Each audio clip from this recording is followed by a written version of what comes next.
everybody. Um, I saw some disturbing videos this morning.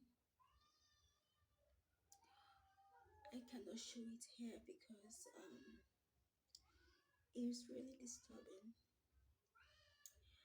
Where the video is from an African country where a man was dragging a lady outside the compound, dragging her with her, he holds her on her hair and was dragging her, and the neighbors came out and was watching, and he dragged her. And let me say the full story. The girl was actually talking back, and he dragged her and he beat her. It's not like beating, he's like hit her. Then I saw another video where a man was beating his Muslim wife because she had an hijab. He took a cane, probably a wire, and was flogging her the way you flog a kid. And the woman was talking in their own native language. And he hit her and beat her. The house was it was indoors. The house looked beautiful, they look wealthy, and it was not like an acting because it was obviously not an act. He was actually hitting her. And I know that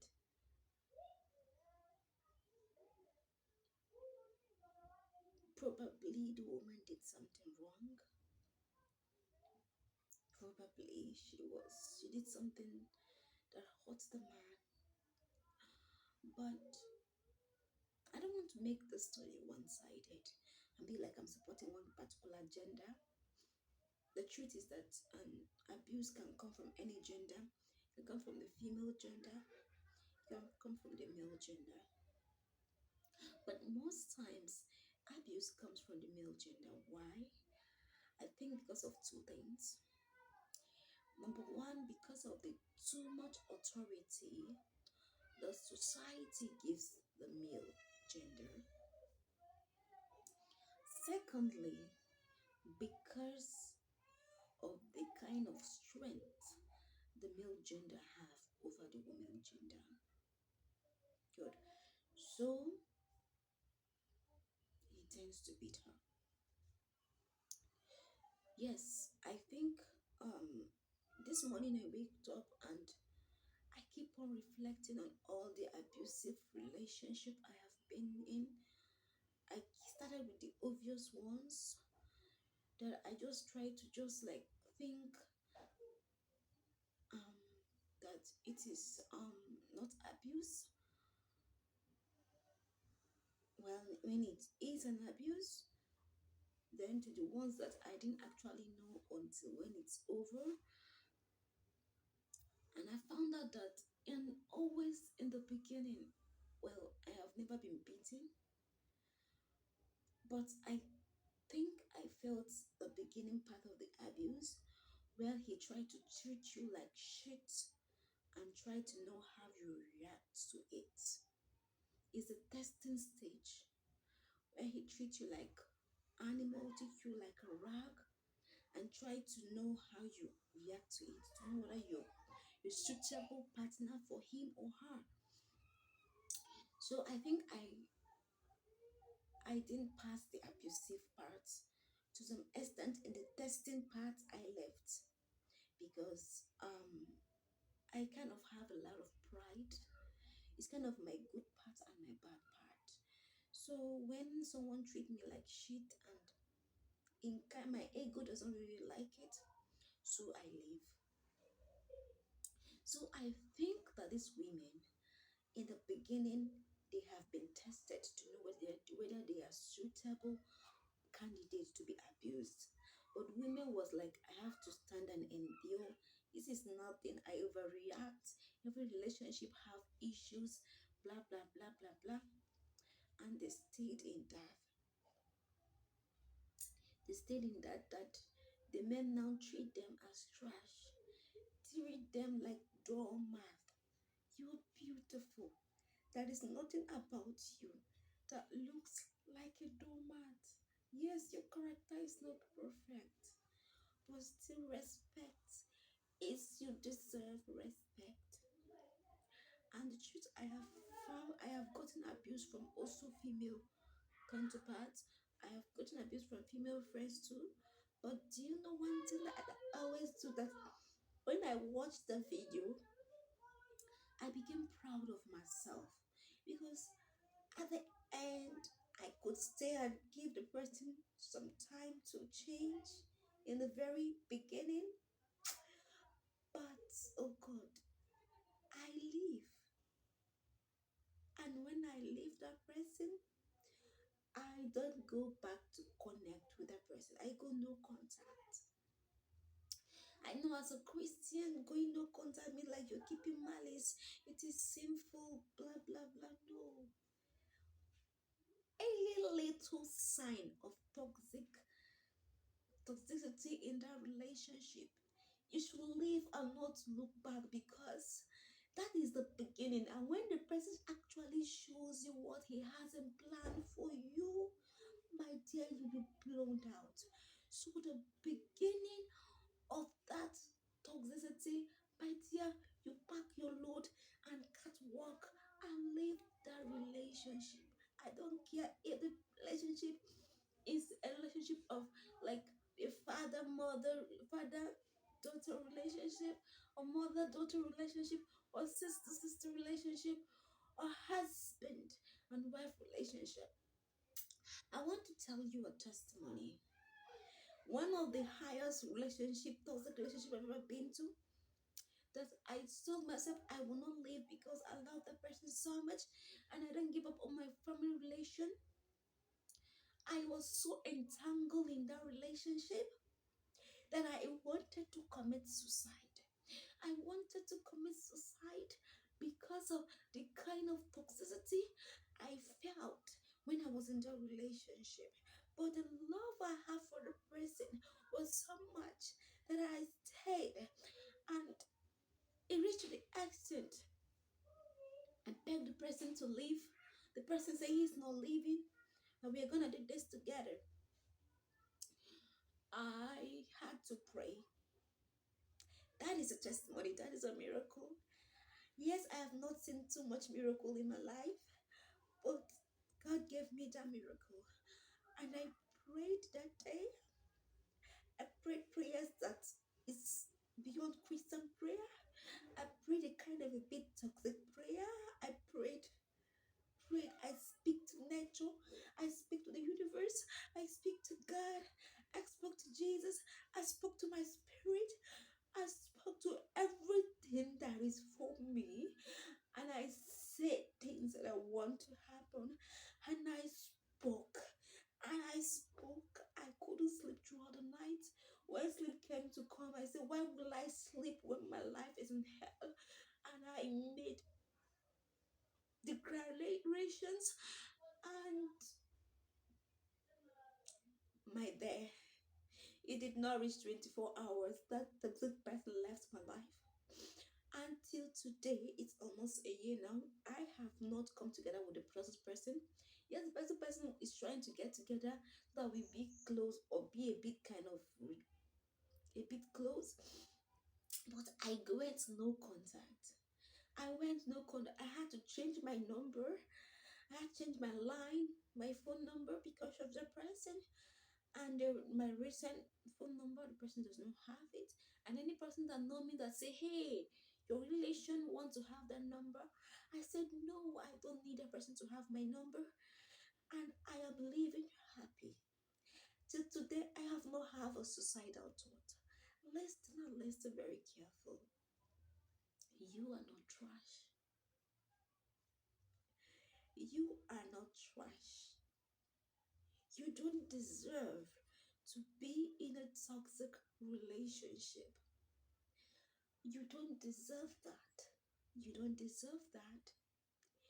Don't tell yourself, I cannot live. Let me tell you, the whole universe, everything that is for you is for you to wake up and live.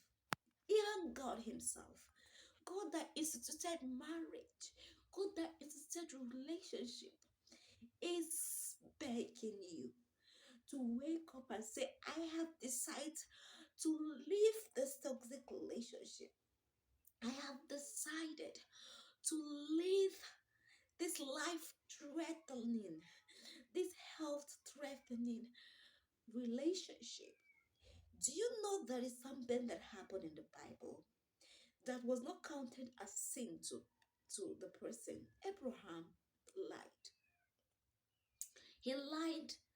Reason why he lied was because the scenario threatened his life. The scenario threatened the blessings of God to his life.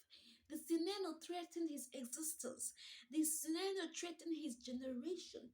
The scenario threatened a lot of things about him that he has to see it and say, I have to save my existence and lie.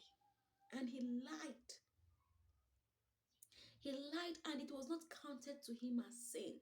When you were trying to save your life, when you were trying to save your existence, when you were trying to save what God has prophesied about you to come to pass, my dear, it is not a sin. It is not a sin. Yes, God said marriage is for better, for worse, till death do you part. And my dear, the death is already trying to do your part. Why not help the death and leave?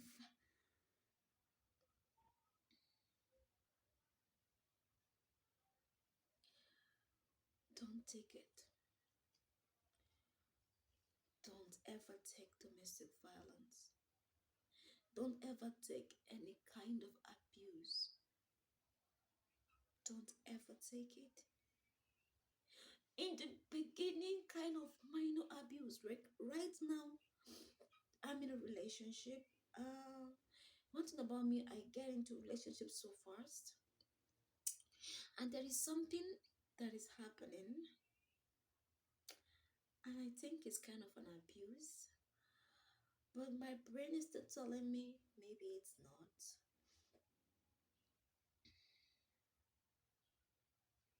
I think the love is beyond feelings.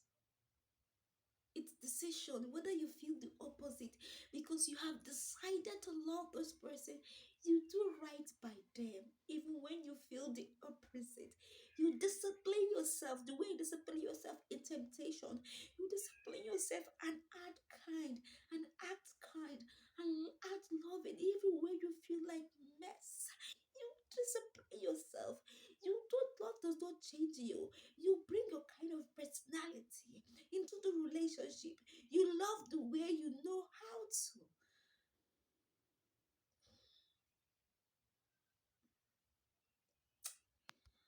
Oh, God.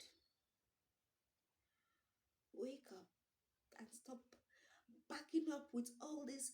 I don't want to keep malice. It's a sin to keep malice. I don't want to cut contact. It's impossible for me to leave this person. How can I survive? How can I feed? How can I live? My dear, you can live. I once left a toxic relationship. How I know the relationship was toxic? I'm telling you, I can endure a lot, but I start noticing that I see snakes in my dreams. I see serpents in my dreams, and I googled it, and I found out that what serpent means is there's a toxic person that is kind of a pretender. He gives you the flattery. That is all that he gives, but at the end you get what's opposite kind of what his or her words say in action. This relationship I was in was a landlady tenant relationship, and I had to leave. And the place I went was a very poor neighborhood, and I was so much happier there. I have this big room, the bedroom no door, the kitchen no door. I don't have curtain. I just have my bed and few pots in the kitchen, and I don't have a job. I don't have food. I sold my laptop, my one of my precious property. Then I sold it, and I rented that place. I went in, cleaned the floors, make the room clean, and put my little bird in one side, and the whole room look empty. When you speak, there is an echo in the room to tell you how empty the room was. And the room was in a remote place. So they actually stole my phone once there, because the place is so remote that anything can happen. But I felt so happy. I lived in that quiet place, and I felt so much happiness. And I never dreamt about the snake again in my dreams, because that toxic person is out.